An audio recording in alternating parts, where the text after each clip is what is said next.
안녕하세요. 아빠 매너티입니다. 월배당 미국 30년 국채 ETF 타이거, 코덱스, SOL 커버드콜 12월 배당금과 주가를 정리해 보겠습니다. 구성 종목을 먼저 보면 타이거는 비중이 거의 차이가 없습니다. 코덱스는 메리츠 증권 파생 상품을 줄이고 나머지 증권사 비중을 늘렸고요. SOL의 경우 거꾸로 메리츠를 늘리고 나머지를 줄였어요. 코덱스와 SOL의 움직임이 상반되는 게 인상적입니다. 먼저 타이거 ETF 배당금을 보겠습니다. 12월 배당금은 85원으로 11월보다 7.7%가 줄었습니다. 10월부터 배당금이 계속 하락세인데요. 배당 기준일은 12월 30일이고 배당일은 1월 3일입니다.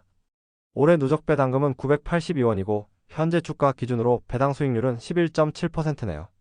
주가는 10월부터 계속 하락하다가 12월에 9,000원도 깨지게 됩니다. 다음은 코덱스 ETF입니다. 12월 배당금은 99원으로 11월과 같습니다. 배당 기준일은 12월 13일이었고 배당일은 12월 17일로 이미 지급되었습니다. 누적 배당금은 826원이고 배당 수익률은 9.0%입니다. 타이거보다 배당 수익률은 낮네요. 주가는 12월 들어서 더 급락하여 9,000원 초반대로 내려왔습니다. SOL ETF 12월 배당금은 155원으로 11월 대비 63%가 오히려 오릅니다. 올해 최대 배당금이고 엄청나게 늘어났네요. 배당 기준일은 12월 30일이며 배당 지급일은 1월 2일입니다.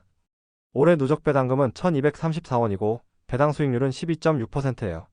주가는 앞에 두 ETF와는 다르게 11월 대비 하락폭이 거의 없습니다. 주가 하락은 적고 배당은 엄청나게 나오는 게 SOL이 올해 투자 성과가 제일 좋다고 볼 수 있습니다. 주가를 비교해보면 타이거와 코덱스는 한 달 전보다 7% 가까이 하락했지만 SOL은 크게 하락하지 않았어요.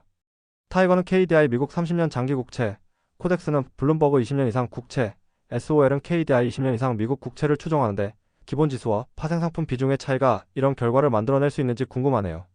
순자산 규모는 타이거가 1.1조 원, 코덱스는 4,800억 원, SOL은 1,952억 원으로 SOL이 가장 작긴 합니다.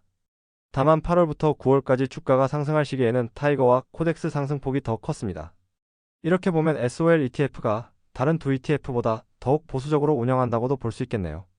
30년 국채금리와 ETF 주가를 비교해봤습니다.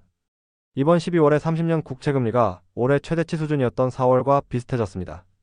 이것은 12월 중순에 FOMC에서 12월 기준금리는 0.25% 인하했지만 25년 기준금리 인하 횟수를 4회에서 2회로 줄여 속도 조절을 하겠다는 발표로 채권금리가 급등하게 됩니다. 기사를 보니 트럼플레이션이라는 말이 나올 정도로 트럼프가 대통령이 당선되면서 고관세로 인한 인플레이션이 재발할 것으로 보며 고금리가 장기화될 것으로 보고 있습니다.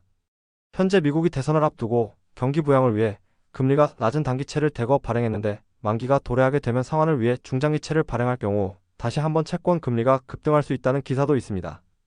여기에 트럼프가 고관세, 불법 이민 금지, 대규모 감세 정책 등이 예고되어 있는 부분도 불안 요소입니다.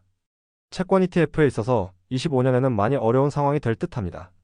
개인적으로 25년에는 금리가 많이 내릴 것을 기대했는데 생각대로 되지 않네요. 뭔가 반전이 있었으면 좋겠습니다. 오늘 준비한 내용은 여기까지고요. 시청해주셔서 감사합니다.